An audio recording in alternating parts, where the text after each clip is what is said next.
del teléfono y está peor. Entonces me volví otra vez aquí a la casa. Sí.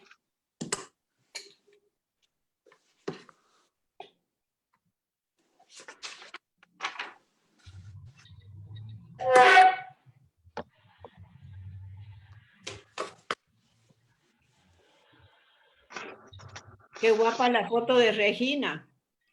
Sí, bien guapa se mira. Gracias. Buenas noches. Yo también me voy a quitarla.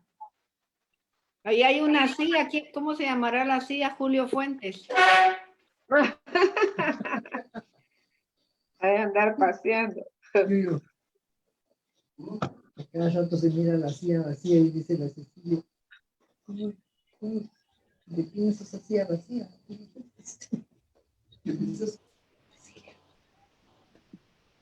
Buenas noches. Buenas noches. Buenas noches. Buenas noches. Noches. Noches.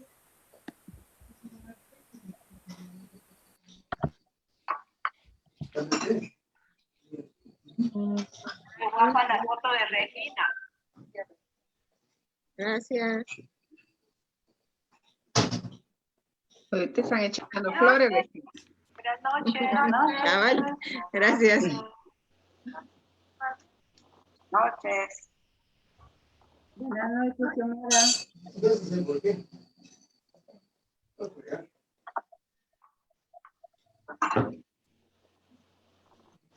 Guapa la foto de Regina.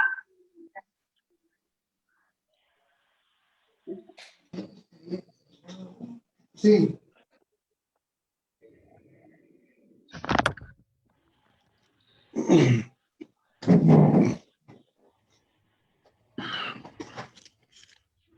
Buenas noches, Julito. Irmita, buenas noches.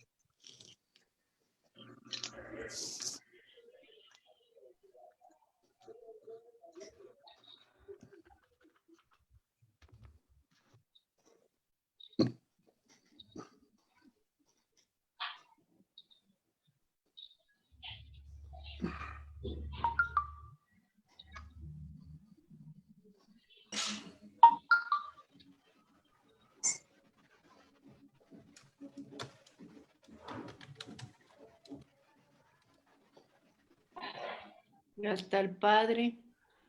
Ya está. Que te mando si no te olvides. Ya entró.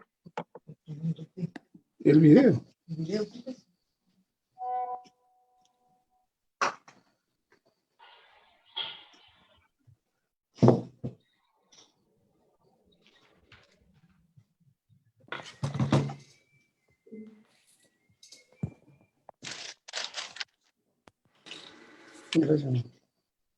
Buenas noches. Buenas noches. Sí, por favor. Buenas noches. Buenas noches, Padre. ¿Qué tal? Buenas noches, padre. Buenas noches. ¿Qué tal? ¿Cómo están? Gracias, padre. Una noche fría, ¿verdad? Y húmeda. Bastante. Sí. Para estar con un buen cafecito o un chocolate ahorita. Caliente. Gracias, padre. Gracias, Padre. Para la próxima. Lo esperamos. Por favor, me la manda. Buenas noches. Hola. Noches. Buenas noches.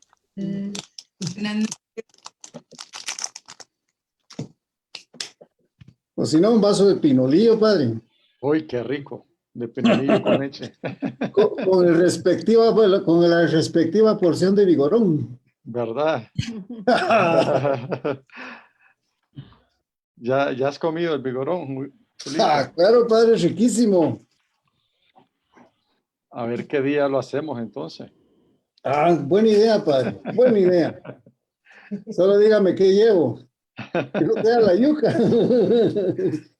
Los chicharrones. Aquí en Guatemala hay buenos chicharrones. Buenísimo. Sí, padre. Aquí en Misco bueno. hay los chicharrones. Ahí está Jenny, ¿Cuál que del puede dar chicharrón? bien. ¿Verdad, Sheni? Tú eres de la tierra de los chicharrones. Aquí vivo, pero hay buenos en otros lados también.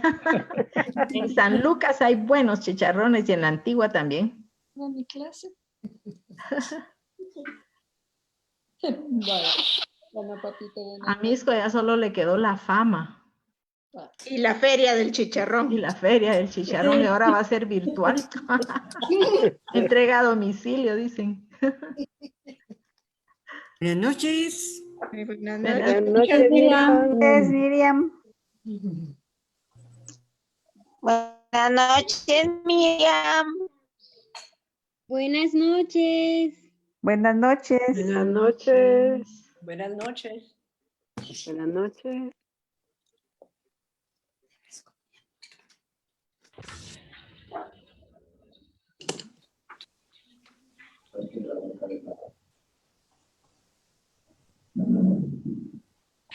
Ahí está.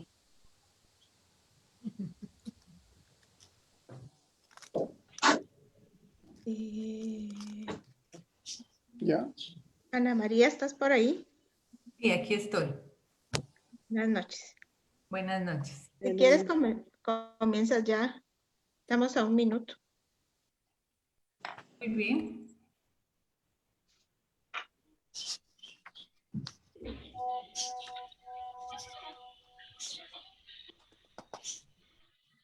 Voy a silenciar los micrófonos entonces. Muy bien.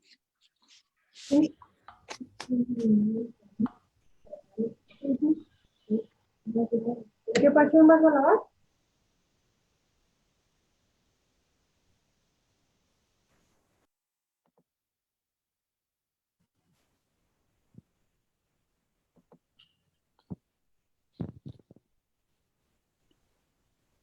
Bien, buenas noches a todos. ¿Arrancamos, Ana María?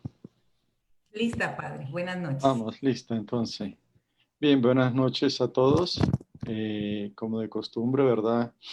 Expresarle mis saludos y bienvenida a cada uno de ustedes que se están conectando, que se han conectado ya al Facebook de la escuela y al Zoom, ¿verdad? Antes de iniciar, quiero agradecer de corazón por la clase del miércoles pasado. Estuvo realmente hermosa, me gustó mucho la participación de todos ustedes, sus testimonios, para lo que compartieron. Creo que fue una noche muy, muy hermosa. En realidad quedé muy edificado, ¿verdad? Y muy contento de ver cómo este curso que hemos iniciado, ¿verdad? Sobre la espiritualidad y ahora concretamente el tema de la fragua en la vida cotidiana, pues está haciendo mucho eco en la vida de todos nosotros, ¿verdad? Eso era el objetivo al inicio del curso cuando hablábamos sobre la introducción, ¿verdad? Que no fuese solamente un aprendizaje sobre el tema de la espiritualidad en el ámbito solo académico, ni como un requisito pues, para los estudiantes de la Escuela de Formación Cristiana, sino una experiencia en el que por lo menos una vez a la semana, los miércoles, vayamos haciendo camino para ir descubriendo el paso de Dios en nuestra vida, ¿verdad? Y cómo entender a Dios hoy en este nuevo contexto en el que vivimos. Por eso realmente estoy muy, muy agradecido, muy contento, muy feliz por las personas que participaron, por su testimonio, por su libertad de hablar de su propia experiencia. No siempre es fácil hablar de uno mismo, ahora por lo menos a mí me cuesta mucho hablar de mí mismo, ¿verdad? Entonces, hubieron muchos testimonios, varios de ellos pues que me llegaron al corazón y terminé en mi oración personal dando gracias a Dios por la vida de todos ustedes y pedirle al Señor que continúe haciendo su paso por la vida de cada uno de ustedes, tanto de los estudiantes, los servidores de la escuela y todas aquellas personas que a través del Facebook Live de la escuela, no sé si de la parroquia se está haciendo, se están conectando, ¿verdad? Y están viviendo esta experiencia. que es realmente una escuela de vida, una escuela espiritual. Que no importa que tengamos claro los conceptos, sino que tengamos claro el sentido espiritual y que podamos desarrollar la inteligencia espiritual a través de los temas que vamos abordando cada miércoles. Así que mis saludos a todos ustedes, la alegría de encontrarme con ustedes, el gozo de poder estar con ustedes y de poder prestar este servicio, ¿verdad? El permitirme llegar con ustedes a través de estos medios, ¿verdad? Y estar presente en la vida de ustedes. En realidad, son para mí un don, un regalo de Dios para mi vida, para mi vocación, para mi ministerio, ¿verdad? Y para mi persona. Así que muchas gracias. Bien, vamos a dar inicio con la oración, ¿verdad? Vamos a hacer esta oración claretiana que tenemos enfrente. Ana María va a orar con ella por cada uno de nosotros. Nosotros la vamos siguiendo y la vamos haciendo y resonando en nuestro corazón, ¿verdad? Es una oración claretiana muy hermosa. Muy bien. En el nombre del Padre, del Hijo, del Espíritu Santo. Amén. Gracias, Padre, porque nos has ungido por tu Espíritu y nos has hecho partícipes de la plenitud de Cristo, tu Hijo. Bendito seas por habernos llamado a seguirlo y colaborar con Él en la obra que tú le encomendaste. Te pedimos que, penetrados de su Espíritu, no seamos nosotros los que vivamos, sino que sea Cristo quien realmente viva en nosotros, a fin de ser válidos instrumentos para anunciar el reino de los cielos. Que intentemos conseguir nuestra configuración con Él en nuestra vida, en nuestra parroquia y comunidad misionera, según nuestro carisma propio en la Iglesia, el que vive y reina por los siglos de los siglos. Amén. Amén. Y nos quedamos en nombre del Padre, del Hijo, del Espíritu Santo. Amén. Bien, queridos amigos y amigas, vamos a iniciar después de esta oración el tema hoy fundamental de la fragua en la vida cotidiana en la etapa del quid prodest es llamados a ser hijos e hijas de Dios. Ese es el título que lo voy a desarrollar a través de 4 tesis y al final de las 4 tesis voy a dar 2 ejercicios para que ustedes elijan el mejor de ellos para la comprensión y para la vivencia de lo que vamos a desarrollar durante esta noche. Está este texto bíblico que tienen ustedes enfrente, tomado del Evangelio de Mateo, capítulo 3, del 13 al 17, que nos va a ayudar en la primera parte del curso para poder tesis fundamentales que quiero compartir con ustedes. Entonces, leemos el texto en voz alta, Ana María, para que lo podamos escuchar todos. Entonces Jesús vino desde Galilea al Jordán y se presentó a Juan para que lo bautizara. Pero Juan trataba de impedírselo diciendo: «Soy yo quien necesito que tú me bautices, ¿y tú vienes a mí?». Jesús respondió: «Olvida eso ahora, pues conviene que cumplamos lo que Dios ha dispuesto». Entonces Juan accedió. Apenas fue bautizado, Jesús salió del agua, y en ese momento se abrieron los cielos y vio al Espíritu de Dios que bajaba como una paloma y descendía sobre él. Y una voz que venía desde el cielo decía: «Este es mi Hijo amado, en quien me complazco». Bien, este es el texto fundamental entonces de la clase de hoy, ¿verdad? El título es llamado a ser hijos e hijas de Dios.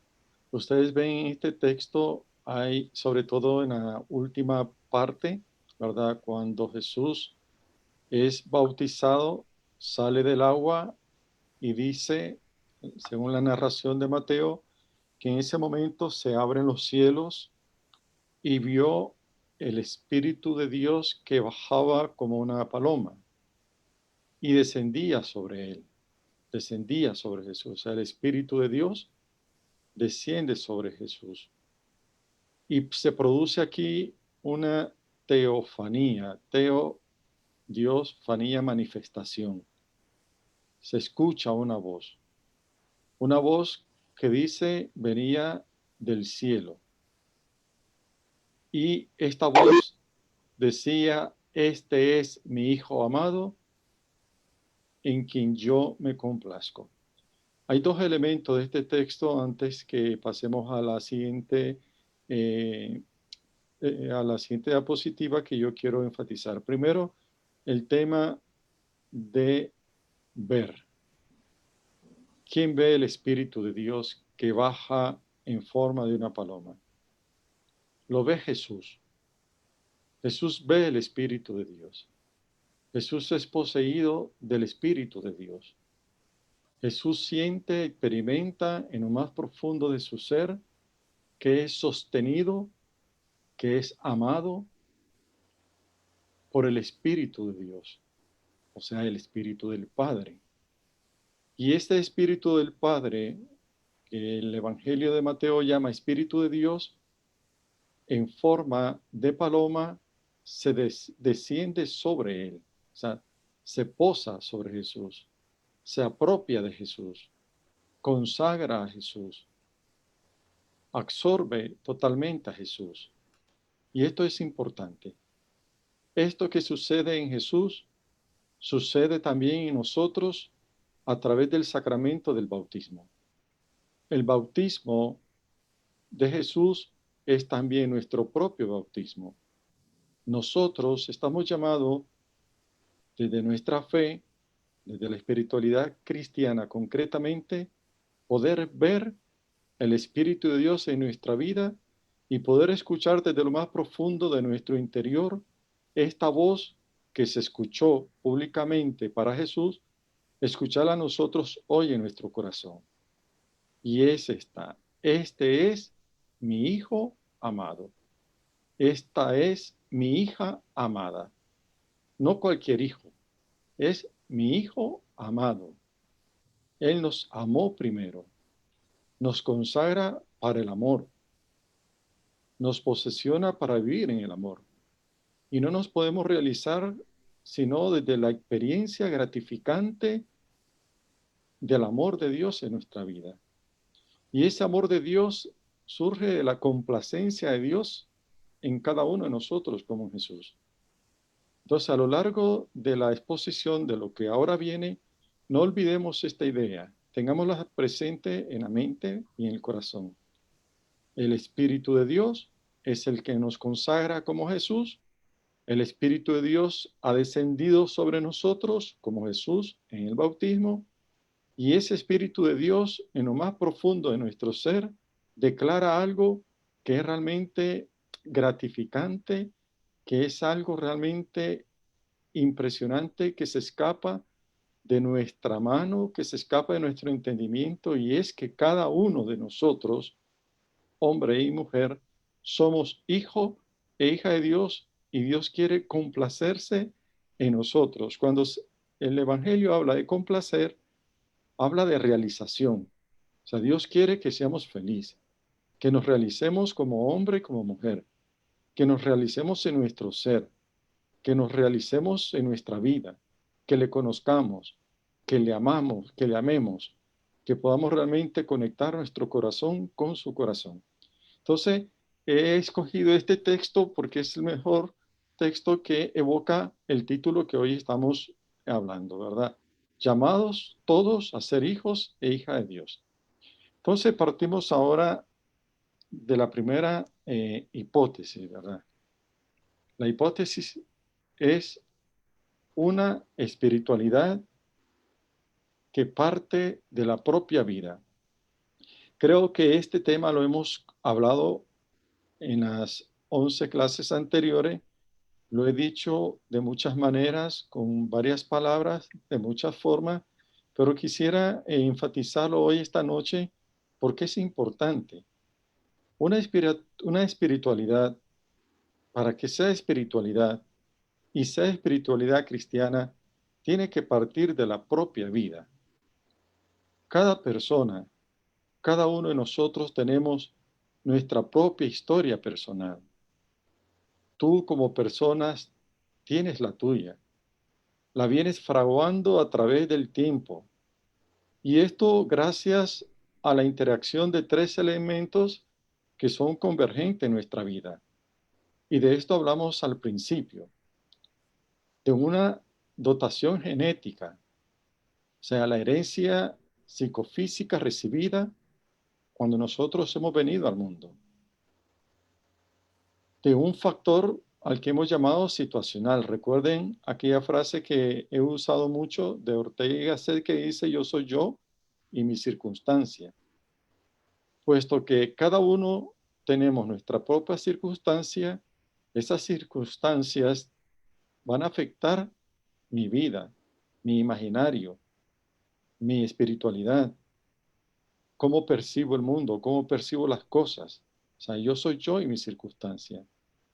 Y finalmente la decisión personalísima que vamos tomando nosotros por el uso de nuestra propia libertad. Entonces son tres factores que convergen en una misma persona. Estamos dotados genéticamente, hay una herencia psicofísica que hemos recibido al nacer. Hemos nacido, en una situación concreta, en un país concreto, desde una realidad concreta. Las circunstancias afectan positiva o negativamente nuestra manera de ser, muchas veces. Y la decisión que tenemos también nosotros de cambiar esa circunstancia en el uso de la libertad. Entonces son tres elementos que me gustaría que lo tengan en cuenta: la herencia psicofísica, el factor situacional y la decisión del uso de nuestra libertad. A esta base humana hemos de añadir el influjo de la gracia, de la fe y de nuestra vocación cristiana, entendiendo la vocación cristiana como llamada de Dios, en el sentido fuerte del término, y como respuesta personal con todo lo que esto implica para nosotros. Una respuesta que nos exige discernimiento, que nos exige opción, como le exigió a María, como le exigió a los apóstoles, como le exigió a San Antonio María Claret. O sea, la pregunta fundamental que nosotros tenemos que hacernos es siempre: ¿qué quieres de mí, Señor? Es la pregunta. ¿Qué quieres de mí, Señor? Se la hizo María, se la hicieron los apóstoles, se la hizo San Antonio María Claret en su vida. Por eso es el quid prodest. ¿Qué quieres de mí, Señor? Y esto expresa una total libertad, una disponibilidad, un estar abierto a cuál es la voluntad de Dios en mi vida. Por eso ustedes van a escuchar que constantemente yo estoy haciendo referencia al paso de Dios en nuestra vida para poder reencontrarnos con la voluntad de Dios en mi vida hoy. Y también un tema de fidelidad. No solamente qué quieres de mí, Señor, sino ante la propuesta y el proyecto que Dios quiere en mi vida, para mi vida, esto lleva una gran cuota de fidelidad. Es decir, con María: yo soy la esclava del Señor, hágase en mí según tu palabra. O sea, aquí estoy. Estos dos momentos que según la Biblia han vivido todos los amigos de Dios, también lo tenemos que vivir nosotros. Ahora bien, aunque nuestra experiencia personal es irrepetible, hay procesos de fe que coinciden en nosotros con los demás, aunque cada uno lo va a vivir a su propia manera. Por eso, en este momento de la etapa Quid Prodest que estamos desarrollando, intentamos servirnos de ayudas para que cada uno se plantee nuevas preguntas y seamos ayudados a realizar una reflexión más profunda, compartiendo las luces y los motivos que vayamos descubriendo y que nos posibiliten fortalecer la fe, la esperanza y el amor, las dos virtudes teologales: la fe, la esperanza y el amor. Y para ello yo les he propuesto en algún momento el diario espiritual. No sé si lo han seguido haciendo, ¿verdad? Es una tarea permanente, una tarea de siempre, una tarea de cada día, ¿verdad? El diario espiritual es muy importante porque ahí podemos ir plasmando nosotros ese paso de Dios en nuestra vida y podemos ir ahí nosotros también trazando las experiencias de fe, de esperanza y de amor que vamos viviendo en este tiempo. También les he invitado a la lectura orante de la palabra de Dios a través de la lección divina y les compartí en algún momento un método muy sencillo, muy bonito, muy práctico de cómo hacer esta lección divina. Son dos ejercicios muy buenos, el diario espiritual y la lección divina. Aunque la lección divina no la pagamos todos los días, ¿verdad? Porque a lo mejor por el trabajo, los compromisos, las tareas en la casa, qué sé yo, no podemos por lo menos intentar hacer la lección divina del Evangelio del domingo, ¿verdad? El día de la Eucaristía. Y en cada uno de nosotros, pues, percibimos esta realidad social, esta realidad económica, eclesial, esta realidad religiosa que hoy estamos viviendo. Cada uno de nosotros percibimos también la realidad pandémica de distinta manera. Cada uno de nosotros tenemos nuestra propia percepción de la realidad que hoy estamos atravesando y es distinta. Es realmente el enfoque es distinto. Yo, en la experiencia de la dirección espiritual que he estado realizando durante estos meses COVID, es impresionante cómo cada persona con la que yo me he encontrado, ¿verdad? Tiene una visión, una percepción de la realidad tan distinta de uno de otros que realmente es increíble. Es variopinta. La realidad es una, pero cada quien la vive desde su propio enfoque, desde su propia experiencia, desde sus propias fortalezas, de sus propias debilidades, ¿verdad? Y es una realidad que ejerce en cada uno de nosotros efectos positivos o negativos, según sea la visión que tengamos de esta realidad y de lo consciente y libre que vivamos en medio de esta realidad.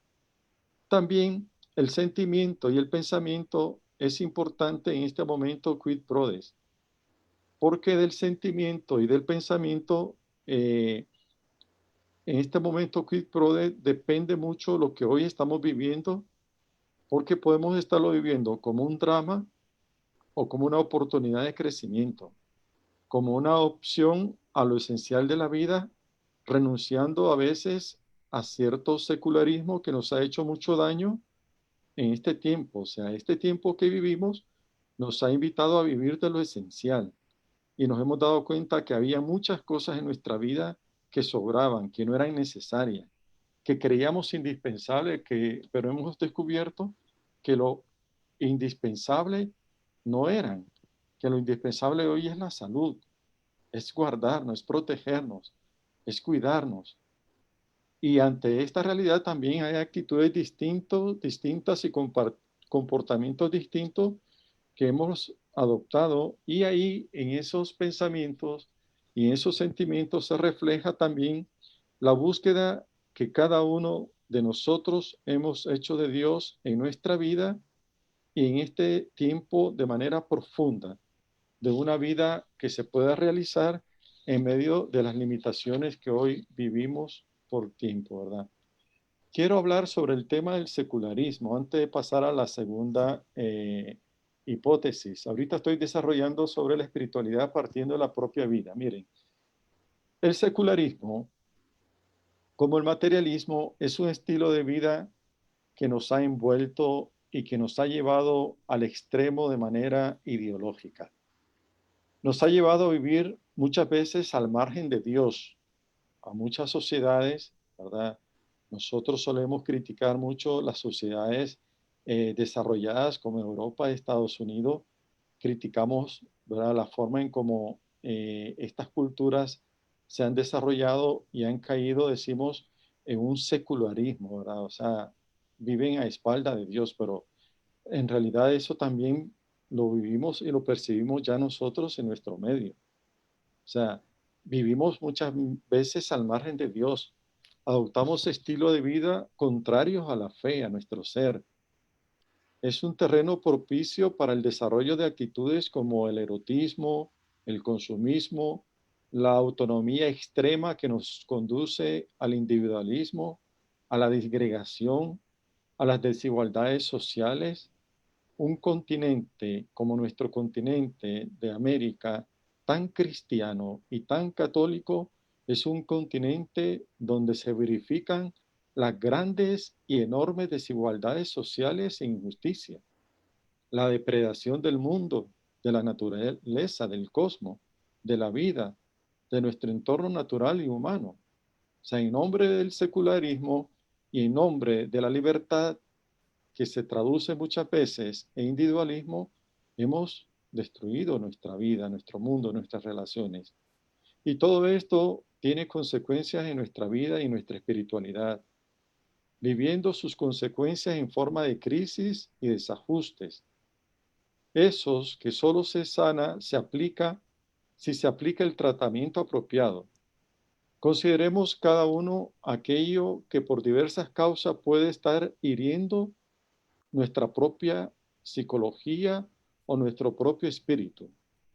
Por eso la fragua en la vida cotidiana que estamos viviendo a través del curso de espiritualidad claretiana quiere ser una ayuda hoy para nosotros en nuestro crecimiento personal en dos direcciones, a nivel espiritual y a nivel humano, a tomar conciencia del momento que estamos viviendo. Y esta es una tarea fundamental en este tiempo. Y para que podamos vivir la espiritualidad cristiana desde la espiritualidad claretiana, es necesario que hagamos ese esfuerzo. Y solamente la palabra de Dios nos puede ayudar, si no diaria, por lo menos, como les decía al inicio, tratando de acercarnos a la lectura, por lo menos del día domingo, y hacer una lección divina personal para sacar lo mejor, tratando de resaltar en estas lecturas que podamos hacer aquello que me mueve, que me motiva, aquello que me invita a vivir mi vida a plenitud, aquello que me invita a vivir mi vida centrada en Cristo, el Señor de mi vida, el Señor de mi historia personal. El Evangelio, pues, la lección divina nos ayuda para que nos situemos, para que vivamos aspectos muy concretos de este itinerario del quid prode. Acuérdense que quid prode es de qué le sirve al hombre ganar el mundo entero si se pierde a sí mismo. Y haciendo esta trayectoria del quid prode, nos vamos a encontrar con el misterio de nuestra propia identidad, nos vamos a encontrar con el misterio de nuestra propia experiencia de vida de fe, nos vamos a encontrar con nuestras heridas que hemos sufrido durante el camino, nos vamos a encontrar con nuestra libertad y nuestras dependencias, nos vamos a encontrar en definitiva con lo que yo soy o con lo que yo quiero ser. Entonces, intentar hacer en este tiempo con fidelidad este tiempo de lectura propicia de la palabra de Dios para que la palabra de Dios tenga poder como lo tuvo en la vida de San Antonio María Claret, que fue uno de los temas del curso de espiritualidad. Esto es, hermanos, un instrumento capital de nuestra experiencia de fe. Entonces, una espiritualidad partiendo de la propia vida, de lo que somos hasta ahora. Yo, mi circunstancia, mis opciones, mi libertad, lo que he ido realizando a lo largo de mi propia historia. Pasamos a la segunda tesis. La segunda tesis hace referencia a mi identidad. Tú eres hijo amado, que era lo que decíamos del Evangelio de Mateo capítulo 3, del 13 al 17. Este es mi hijo amado en quien me complazco. Nuestra identidad, y sobre todo la identidad cristiana en la vida espiritual, o desde la espiritualidad también claretiana, nace de esta convicción, de la convicción de que cada uno de nosotros somos hijo amado de Dios. No somos la suerte o el azar de la naturaleza que nos trajo al mundo, del destino, de los azares, de saber qué divinidad o qué maldición nos trajo al mundo. No, somos sobre todo hijos de Dios, pero esto no lo podemos conseguir si no hacemos un trabajo. El Evangelio nos invita a plantearnos esta pregunta siempre nueva sobre nuestra propia identidad. O sea, la pregunta es, a la luz de este Evangelio que hemos escuchado al inicio, cuando el Espíritu de Dios se posesiona sobre Jesús y se escucha la voz que dice, tú eres mi Hijo amado, en quien yo me complazco, la pregunta que nosotros nos podemos hacer apropiándonos de ese texto es, ¿quién soy yo en el fondo? ¿Qué puedo decir de mí mismo? ¿Qué puedo esperar de mí mismo? ¿Qué me constituye a mí más allá de lo que muestro en mi vida exterior? ¿Qué se esconde en el fondo de mi ser? ¿Cómo acceder al misterio que me embarga? O sea, decir tú eres mi hijo amado o mi hija amada no es fácil. Para poder sentirlo de verdad como una convicción de fe, tenemos que preguntarnos primero, en realidad, desde el ámbito humano, sobre nuestra propia identidad humana, ¿quién soy yo? ¿Qué puedo decir de mí? ¿Qué puedo esperar de mí? ¿Qué me constituye más allá de lo que nuestro exterior ve o se expresa? A la luz de la experiencia, yo les propongo, a manera de claves para la reflexión, 7 breves tesis que tienen ustedes aquí enfrente. Son ayudas para la búsqueda personal de nuestra propia identidad personal y espiritual, sobre la que está invitando a profundizar este momento quid pro de. La primera que está ahí dice, te conoces de forma imperfecta y parcial. Esa es la primera tesis. Seguramente que alguna vez has tenido la ocasión de escuchar la opinión de otros acerca de ti. Alguna vez alguien ha hablado sobre nosotros. Y cuando esto ocurrió, posiblemente adoptamos algunas reacciones. Es posible que nos hayamos identificado y reconocido con la descripción que la persona hizo acerca de lo que nosotros somos. Pero es posible que tal vez no.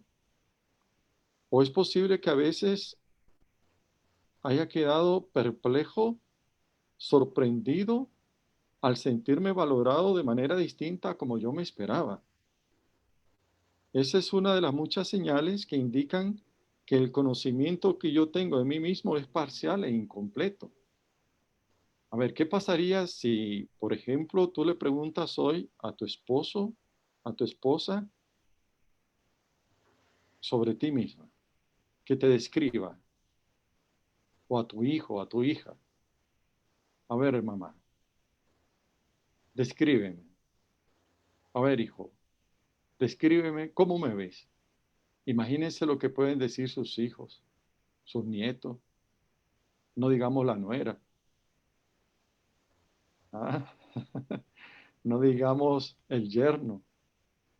¿Qué puede decir la vecina?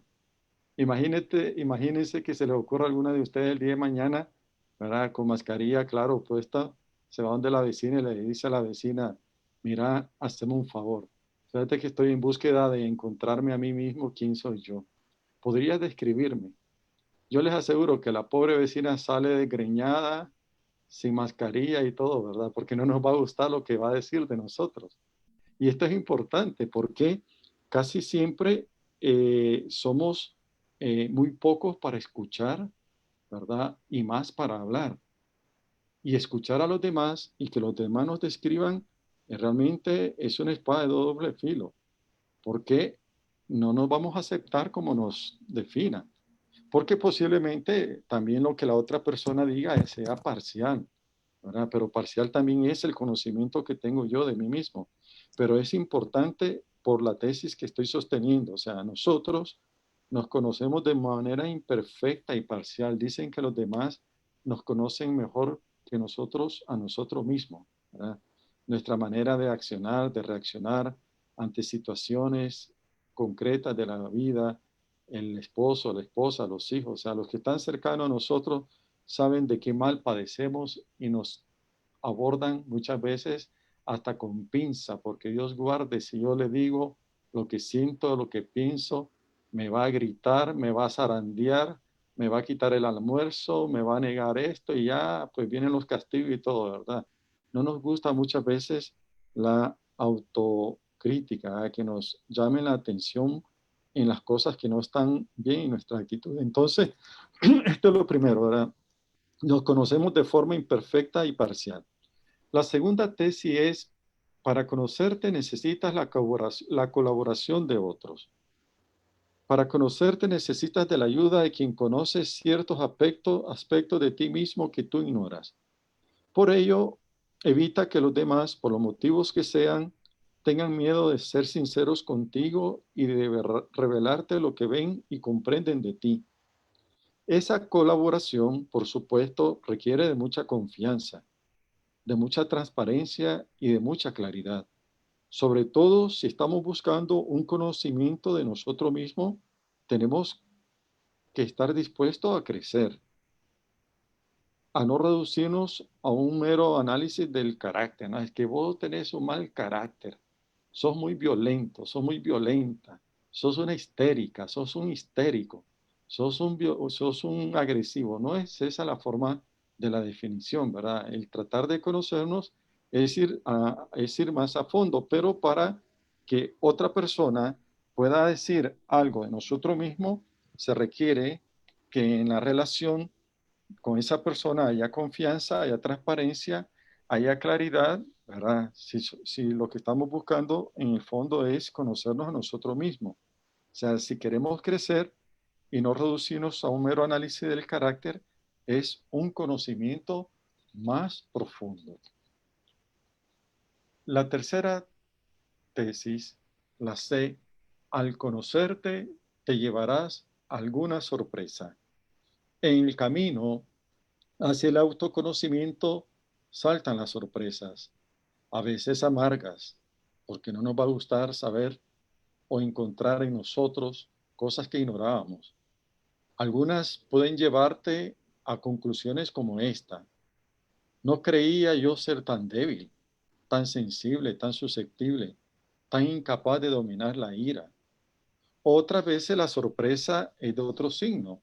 Por ejemplo, el comprobar tu comportamiento durante una prueba física. Podrías pensar, estaba convencido de que no sabría convivir con el sufrimiento y en cambio descubro con gozo que logré aceptarlo. Especialmente les cuento que en el campo afectivo puede también llevarnos a grandes sorpresas.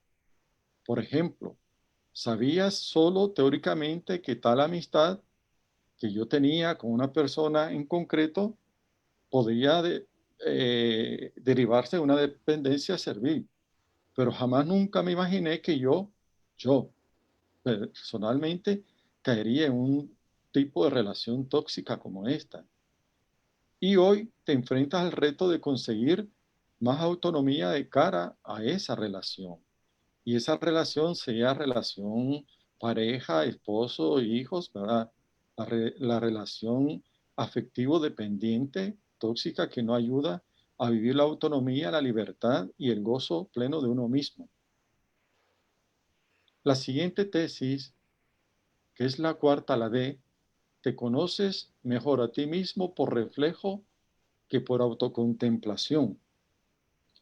Así como conoces mejor las partes de tu cuerpo mirándote en un espejo que te refleja, así también, dice esta tesis, te conoces tu identidad actuando y reflexionando sobre lo que haces, más que ensimismado en ti mismo y escudriñándote en tu interior, viendo tu propia reacción, cómo reaccionas ante ciertas situaciones de la vida, ante ciertas experiencias de la vida, ante ciertos comentarios buenos o malos que escuchamos de nosotros mismos. Es que el conocimiento de nosotros mismos acontece tras la toma de conciencia de todo lo que entra en juego en nuestra propia vida ordinaria, a través de lo cognitivo, o sea, lo que conocemos de nosotros, a través de lo afectivo, que es a través de lo que amamos, a través de lo volitivo, de los cambios que vamos teniendo constantemente durante el día. En cada decisión que tomes encontrarás datos que te permitan saber más sobre ti mismo. La quinta tesis, la E dice, para conocerte, aprovecha el feedback.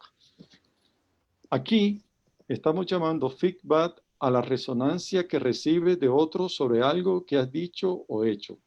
Por ejemplo, de una crítica o de una alabanza en público. O sea, el feedback es un instrumento muy útil para conocerte. Por ello, debes aprovechar como feedback incluso hasta las críticas sin enojarte y sin rechazarlas, aunque sean estas injustas. O sea, tenerlas en cuenta nos puede ayudar, entre otras cosas, a desmontar la irritación que te provocan ciertos juicios que te hacen sobre ti y que tú consideras equivocado. Para crecer en tu autoconocimiento, necesitas reflexionar serena y objetivamente sobre las resonancias negativas y no solamente sobre las positivas que suscitas en los demás. Asimismo, necesitarás una no pequeña dosis de humildad, de aceptación, de sorpresa, para saber escuchar y saber aceptar lo que la otra persona realmente siente y me percibe. O sea, necesitamos aquí una cuota de humildad, ¿verdad? De aceptación, de la autocrítica. Luego tenemos la número F, que sería la séptima. Cuidado con el uso morboso del conocimiento de ti mismo. Si eres inteligente, corres el riesgo de desarrollar un uso morboso del conocimiento de ti mismo, dice esta tesis. En efecto, existe el peligro de exceso de subjetividad. Ciertos ambientes te pueden impulsar a ponerte instintivamente en el centro, a mirarte solo a ti mismo y a convertirte en un narciso. Frente a ello, buscas tu verdad más auténtica, evitando el subjetivismo que reduce tu identidad a lo que crees ser, sin más verificaciones. Hay ciertos fenómenos frecuentes que es el autoengaño, ¿verdad? Que a veces caemos mucho. El autoengaño nos lleva a nosotros mismos a cerrarnos a nosotros mismos, a creernos lo mejor o lo peor de nosotros mismos, ¿verdad? Pueden ser dos cosas negativas, una cosa negativa y una positiva. O sea, el estar constantemente, ¿verdad?, queriendo saber sobre nosotros mismos, podemos caer, cuando caemos en el narcisismo, en que no nos gusta la crítica porque nos creemos buenos, santos, y somos incapaces de la autocrítica. Nos volvemos escrupulosos y ciegos, y entonces no aceptamos la crítica a los demás. Y finalmente, el número G, ¿verdad?, que es el octavo, si no me equivoco, es escucha a Dios. O sea, tú eres mi hijo amado. Este es el séptimo principio. Yo dije octavo, es el séptimo principio. Se condensa en la declaración que Dios dirige sobre Jesús en el momento de su bautismo, como escuchamos hoy en el Evangelio. Tú eres mi hijo amado, mi predilecto, en quien yo me complazco. Es la última y más grande palabra que se puede decir sobre el conocimiento de sí, en un momento cumbre. A Jesús se le revela y se le da a conocer su identidad más honda de hijo amado. En el culmen del conocimiento de tu propia identidad está la revelación que Dios te hace de ti mismo. Al reconocerla, entenderás que eres un regalo de Dios, un acto valiosísimo de amor. Esto evidencia el aspecto trascendental de la segunda tesis propuesta sobre el conocimiento de ti mismo, que requiere la colaboración de otros y muy en particular la colaboración de Dios, que te habla en su palabra. ¿Por qué es importante esto? El tema de la identidad. Porque el tema de la identidad tiene que ver con el tema de la sanidad humana. O sea, a veces decimos, por ejemplo, este refrán, mente sana en cuerpo sano. Aquí podríamos decir espiritualidad sana en personas sanas. Si nosotros no tenemos una personalidad sana, saneada, reconciliada, integrada, es imposible que podamos tener una espiritualidad sana, saneada e integrada. Van de la mano la identidad y la espiritualidad. Por eso, la primera tesis, recuerden, una espiritualidad es de la propia realidad. Porque la espiritualidad no es cosa solamente de cosas espirituales, cosas del cielo, cosas, digamos, divinas. La espiritualidad nace de la propia realidad, y una realidad en la que tenemos que entrar es nuestra propia identidad, es conocernos a nosotros mismos. ¿Cómo vamos a conocer a Dios? ¿Cómo vamos a encontrarnos con Jesucristo? ¿Cómo vamos a fortalecer nuestra fe? ¿Cómo vamos a llegar a experimentar en nosotros las virtudes teologales de la fe, de la esperanza y del amor, si no somos capaces de conocernos a nosotros mismos, por lo menos mínimamente? Pero tenemos que partir de un hecho positivo, del hecho y de la consideración que no somos un caos, no somos un desastre, ciertamente no somos perfectos, nadie es perfecto, tenemos nuestras partes buenas y malas, vamos haciéndonos en el camino. O sea, no existe la persona perfecta, no existe el ser perfecto, no existe el cristiano perfecto, no existe el creyente perfecto, no somos perfectos. O sea, el ser humano no es un traje acabado, definido, hecho. Vamos haciéndonos, pero podemos intentar, podemos avanzar. Si queremos experimentar en nuestra vida espiritual, en nuestra conciencia espiritual y desde nuestra propia experiencia espiritual, la frase, tú eres mi hijo amado, mi predilecto, tenemos que amarnos primero a nosotros mismos con todo lo que somos, con todo nuestro destino fisiopsicológico, nuestro destino espiritual y nuestro destino psicológico, o sea, íntegramente. Entonces, la espiritualidad sana se realiza solamente en una personalidad sana. Y cuando hablo de sano, no estoy hablando de perfección. Tengan cuidado. No caigamos en la tentación del fariseo. El fariseo es aquel que se cree santo, que se cree perfecto, que se cree intachable, que cree que no tiene ningún error. El que se cree santo, el que se cree perfecto en esta vida, es un soberbio.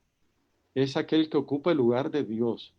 La soberbia, cuando yo me creo santo, perfecto, divino, cuando yo me creo que soy lindo, precioso, divino, estoy cayendo en un grado de egoísmo, de narcisismo y de realmente orgullo y soberbia delante de Dios, poniéndome en el lugar de Dios. Entonces, como me creo bueno, como me creo perfecto, empiezo a juzgar a los demás, a condenar a los demás, a hacer crítica a los demás. Acuérdense ustedes que el Evangelio nos dice constantemente, ¿verdad?, que hay que ver la viga en nuestros ojos antes de quitar la pelusa en el ojo del prójimo. Entonces no caigamos en ese fariseísmo. Cuando Dios quiere que nos experimentemos como hijo amado, es que Dios nos ama tal y como somos, con todo lo que somos. ¿Quién mejor que nadie nos conoce si no es Dios? Él conoce de nuestras virtudes y de nuestras deficiencias, de nuestras alegrías y de nuestras tristezas, de nuestros defectos y de nuestras virtudes. ¿Quién más nos conoce que Dios? O sea, podemos engañar a cualquiera. Yo les puedo engañar a ustedes, ustedes me pueden engañar a mí, pero a Dios no le engañamos. Dios conoce nuestro ser, sabe de qué madera estamos hechos, sabe que somos frágiles, sabe que aunque presentemos ante los demás bonitos, pulcros, pintados, no somos realmente la perfección, la divinidad. Estamos haciéndonos, y eso es fundamental. Bien, estas son las tesis, ¿verdad?, que yo quería presentarles sobre el tema de la identidad, y aquí relaciono, pues, por qué es importante la identidad con el tema de la espiritualidad. La tercera tesis que quiero compartir con ustedes se llama la espiritualidad como llamada y como vocación, o sea, la vida cristiana. Pasamos, Ana María, a la siguiente diapositiva. Tenemos un texto bíblico. No sé si Ana María me escucha. Sí, padre. Ahí Ay, estamos. perdón. Si No, me ay. haces el favor de leerlo. Paseando junto al lago de Sí, Galilea, está bien. paseando junto al ¿Pasas lago. la imagen? Ahí. ¿Es esta, padre?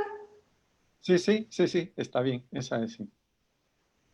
Paseando junto al lago de Galilea, vio a dos hermanos, Simón, llamado Pedro, y su hermano Andrés, que estaban echando la red en el lago, pues eran pescadores. Les dijo, vengan conmigo y los haré pescadores de hombres. Ellos, dejando inmediatamente las redes, lo siguieron. Más adelante vio a otros dos hermanos, Santiago, el de Zebedeo, y su hermano Juan, que estaban en la barca con su padre Zebedeo reparando las redes.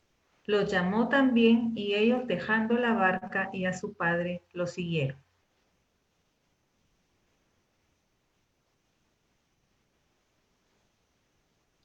Muy bien. Ahí tenemos el otro texto bíblico, ¿verdad? Es el texto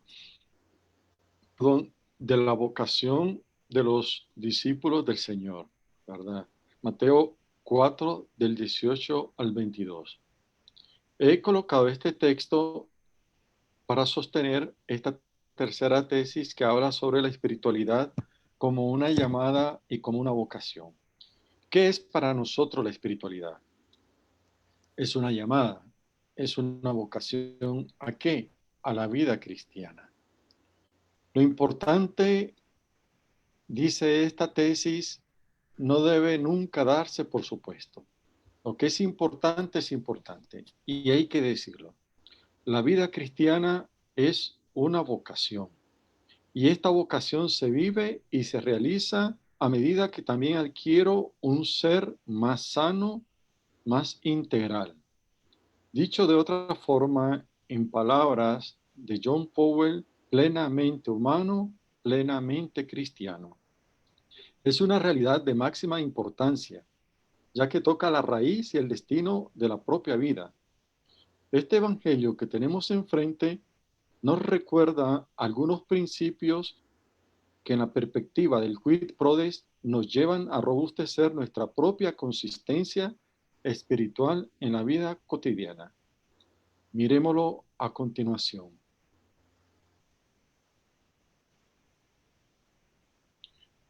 En el centro está siempre Jesús como protagonista. La iniciativa es suya. El texto decía, Jesús vio, les dijo y los llamó. Son los tres primeros verbos que acompañan el texto que acabamos de proclamar. Jesús los vio, les dijo y los llamó. No es la persona quien se constituye a sí misma discípula o discípulo, sino que es Jesús quien transforma a la persona en discípulo. Si en tu vida se pierde esta centralidad de Jesús, o Jesús es sustituido por otro, se pone en grave riesgo tu fe y tu vocación cristiana, y ahí estamos fregados. O sea, Jesús es el centro, tiene que ser el centro. Él nos vio, Él nos llamó, Él se dirigió a nosotros, nos constituyó en cristiano, en discípulo. No fuimos nosotros lo que le buscamos, sino Él a través de distintos acontecimientos en nuestra vida que llegamos a la fe. Ese es el primer, digamos, tesis o la primera afirmación que nace de la contemplación y la profundización de este evangelio. El segundo es el siguiente. El discípulo no es llamado para asimilar una doctrina. Ni siquiera se trata de vivir un proyecto de existencia como lo más nuclear. O sea, el primer objetivo es hacerse amigo de Jesús, es adherirse a una persona. Una vez que Jesús ve a sus discípulos, les dice, los llama, ¿qué les dice? Otro verbo. Les dice, síganme. Y esto no lo podemos olvidar nunca. Porque ¿cómo vamos a vivir nosotros nuestra vida espiritual, nuestra vida cristiana, si no somos amigos de Jesús? Si no nos sentimos llamados por Jesús, si no entramos en comunicación con Jesús. Uno ama a una persona a medida que conoce a la persona. A medida que nosotros conozcamos a Jesús, vamos a amarle. Y no hablo del conocimiento intelectual ni del conocimiento cognitivo, hablo del conocimiento del corazón, de la inteligencia espiritual. Es ser amigos de Jesús, es vivir con Jesús. El tercer elemento muy importante que nace de la profundización de este evangelio es la adhesión a la persona de Jesús. Esto es lo capital, es lo esencial. Tan es así, hermanos, que el discípulo no inicia un aprendizaje para convertirse a su vez en maestro, al contrario, permanecerá siempre discípulo. El maestro es uno solo y para siempre. No prescinda de Jesús como maestro. No lo sustituyas con nada ni con nadie. Jesús es nuestra sabiduría, solamente Él es nuestra vida. El cuarto elemento, el seguimiento, es un camino. Partiendo de la llamada de Jesús, se expresa en este evangelio dos movimientos. ¿Qué pasó con los discípulos? Dice, dejaron las redes y lo siguieron. Indica un desplazamiento del centro de la vida. O sea, la llamada de Jesús no nos instala en un estado de vida, sino que nos pone en un camino de búsqueda. Dejar y seguir. De eso se trata la vida cristiana. No de instalarnos, no de asegurarnos, sino de dejar y seguir, y esto es de todos los días. Hay otro elemento importante que está presente en el Evangelio. Es el seguimiento de Jesús se convierte en una misión. Si vemos en el Evangelio, son dos las coordenadas del discipulado. Primero, la comunión con Cristo. ¿Qué le dice Jesús? Síganme. Esto habla de la comunión. Jesús no es seguir una doctrina, una teoría, es seguir a una vida con una persona, es entrar a una relación de intimidad y de corazón con una persona, seguir a Jesús y una carrera hacia el mundo. ¿Para qué seguimos a Jesús? Jesús dice al Evangelio, porque les haré pescadores de hombres. La segunda nace de la primera. Jesús nos coloca a nosotros como a sus discípulos no en un espacio separado y sectario. O sea, nos envía por los caminos del mundo, de la humanidad, de los hombres, para que podamos anunciar su evangelio. Pero para anunciar el evangelio primero tenemos que vivirlo, tenemos que seguirlo, tenemos que entrar en una relación vital con Jesús. Y finalmente, más adelante, Jesús mostrará que el camino del discípulo es la cruz, y esto pues lo vimos, recuerden ustedes, cuando hablamos sobre la teología de la cruz, una dura lección, lo más difícil de entender para nosotros, la cruz, porque la cruz significa sufrimiento, significa dolor, significa desprendimiento, significa renuncia. Entramos finalmente al cuarto y último punto, a la cuarta tesis de este curso, ya vamos casi terminando. Aprender de nuevo a vivir como hijo y no como siervo. Esto es fundamental, hermanos. Cualquier proceso de aprendizaje va a suponer contar con un buen maestro y con un alumno bien aplicado. Para aprender a vivir bien, se exige, pues, contar con un maestro experto en el arte de vivir y ser un alumno súper aprovechado. Esto último se expresa en el evangelio que hemos proclamado, en la fórmula hacerse como un niño. Jesús dice esto. Dicen los pedagogos que la infancia resalta, sobre todo por ser la época de los grandes aprendizajes, aquellos que cuesta más que se borren en nuestra vida. Cuando el Evangelio dice, si no nos hacemos como niños, no entraremos al reino de los cielos, no está idealizando a los niños ni a la infancia. Eso sería un grave error. Se habla de lograr una mejor actitud discipular, de escucha, de aprender. Jesús es maestro con su propia vida. No proclama una religión, no proclama una teología o una teoría, sino la propia vida. La vida de Jesús se convierte para nosotros cristianos y para nuestra espiritualidad en esta etapa quid prodest en el paradigma mayor y el modelo para aprender. A ella habría que aplicarse buscando la identificación interna, como lo decía el padre Claret. Recordemos esta palabra de San Antonio María Claret en su autobiografía. Claret dice lo siguiente: puesto que cada uno en la meditación ha de recordar aquellas palabras que Dios dijo a Moisés, mira y haz según el ejemplar que en el monte se te ha mostrado. Se ha de portar el que medita como el que aprende a dibujar o a escribir, que de una mirada al original, luego va copiando al papel que tiene en mano. Así dará una mirada al original, que es Jesucristo, e irá copiando sus virtudes. Es como el pintor, ¿verdad? Cuando uno va a un lugar para que le hagan una pintura, el pintor nos tiene enfrente. Nosotros estamos en una posición modelando. El pintor no nos está enseñando la pintura. El pintor está sobre el lienzo y cada vez que nos ve, va trazando nuestra propia figura. Y esto es aprender a vivir desde la espiritualidad como hijo de Dios, no como siervo. Sentirnos siempre hijo de Dios.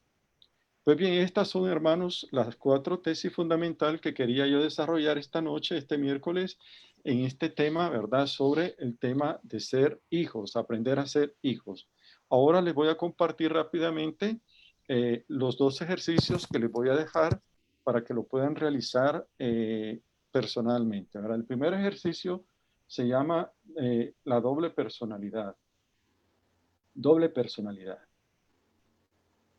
La autoestima, hija del autoconocimiento, suele ser fluctuante, a veces dramáticamente cambiante, en cada persona y a menudo oscila incluso durante el curso del mismo día. Se puede pasar del aprecio de sí al desprecio en cuestión de segundos. Por eso, este ejercicio que yo les propongo nos puede ayudar a identificar estas experiencias alternantes y a controlarla mejor. Entonces, la propuesta es la siguiente. En una hoja dividida en 2 columnas por una línea vertical, o sea, ustedes tienen la hoja y la dividen a la mitad, a una línea vertical en el centro. Al lado izquierdo, ustedes escriben cómo te sientes, qué piensas, cómo actúas cuando estás bien contigo mismo. Al lado izquierdo, cómo te sientes, cómo piensas y cómo actúas cuando te sientes bien contigo mismo. Al lado izquierdo. Al lado derecho, ustedes van a poner ahí lo contrario. Al lado derecho, cómo te sientes, qué piensas y cómo actúas cuando estás mal contigo mismo. Escriban ahí lo que vayan viniendo al recuerdo, ¿verdad? Lo que ustedes vayan recordando. No importa si recuerdan cosas de la infancia, de la adolescencia, de la juventud, de la adultez, de la tercera edad, de la cuarta, de la quinta, no importa. Ustedes escriban a un lado lo negativo que pueden encontrar y al otro lado, a la derecha, lo positivo. Luego, caigan en la cuenta que esos 2 estados son parte de ti mismo. O sea, lo que está a la izquierda, lo que han escrito a la izquierda y lo que van a escribir a la derecha pertenece a ustedes. O sea, pertenece a nosotros. Son parte de nuestros estados, de nosotros mismos. O sea, ambas cosas nos pertenecen a nosotros. Imagina un nombre para cada uno de ellos, o tal vez un símbolo. Si no quieres ponerle tu propio nombre, a cada uno ponerle un nombre que tú quieras, al lado izquierdo, al lado derecho, un símbolo que signifique una u otra realidad. Y después de haber hecho esta tarea, trata después de identificar qué tipo de situaciones, de experiencias, de personas o eventos te afectan de manera que elevan o disminuyen tu bienestar y tu plenitud. Aquí les invito a concretizar qué es lo que origina en ti que te sientas bien o mal contigo mismo. Prestemos particular atención al influjo que ejercen sobre nosotros, ¿verdad? El autoconocimiento, lo que los demás han dicho sobre nosotros, lo que los demás nos han apoyado. Y al finalizar, esto lo podemos hacer en el diario espiritual, ¿verdad? Que estamos llevando a cabo. Al finalizar, presenta tu exploración al Señor.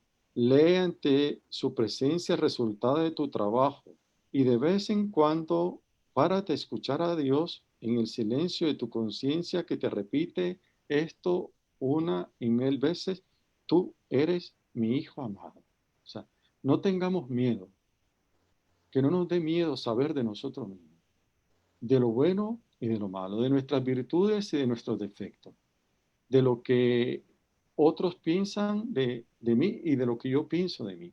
Y pongámoslo, ya sea lo negativo, lo llamo negativo porque es lo que nos va a producir dolor, sufrimiento, lo que está a la izquierda, ¿verdad?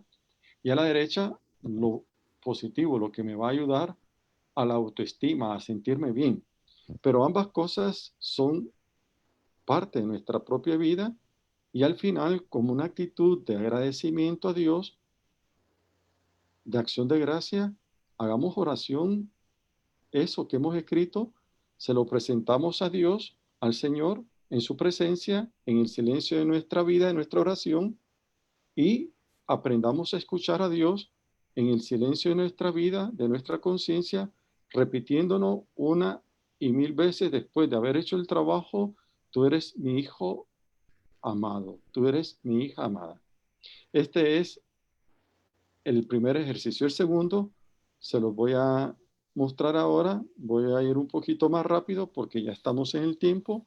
El segundo ejercicio se llama eres fruto del amor. Tu vida no es el resultado de la casualidad ni del error. Has sido creado por Dios. Este ejercicio se puede hacer entre dos, si se puede, ¿verdad? En conversación, hablando y escuchando. Pero es más importante escuchar que hablar. El hecho de vida es el siguiente. Seguramente has conocido a alguna persona que sabe que ha sido un hijo no deseado. Incluso puedes recordar alguna conversación con esta persona. Trata de caer en la cuenta de su falta de sentido de pertenencia, que se deriva de aquel hecho, como si su vida hubiese sido el resultado de un error o como si no debiese de existir. Luego pasamos al análisis. Después del hecho de vida pasamos al análisis. Ese modo de percibir la propia realidad es muy frecuente. Así como has podido escuchar el testimonio de un hijo no deseado, podrías escuchar narraciones de personas que se sienten como viviendo algo absurdo o sobreviviendo en medio de un ambiente difícil, como a la deriva, sin tener un porqué y un para qué en esta vida, sin saberse perteneciente a una familia, a una comunidad. La pregunta es, ¿alguna vez te has sentido así? ¿Cuáles son los motivos por los que has llegado a experimentar esos sentimientos? O sea, analiza el hecho de vida. Y luego terminamos con el ejemplo de Jesús. Jesús vivió situaciones muy difíciles, fue rechazado por su comunidad y por su familia, fue perseguido y asesinado. Sin embargo, en medio de todas esas dificultades, conservó la conciencia de tener su origen en el Padre, a quien se dirigía con verdadera intimidad a través de la expresión Abba. En todos los momentos de su vida y especialmente en los más duros, encontró en el Padre su sentido de pertenencia y de vida. En el momento final de la cruz, llegó a sentir como tú y como tantos el abandono del Padre.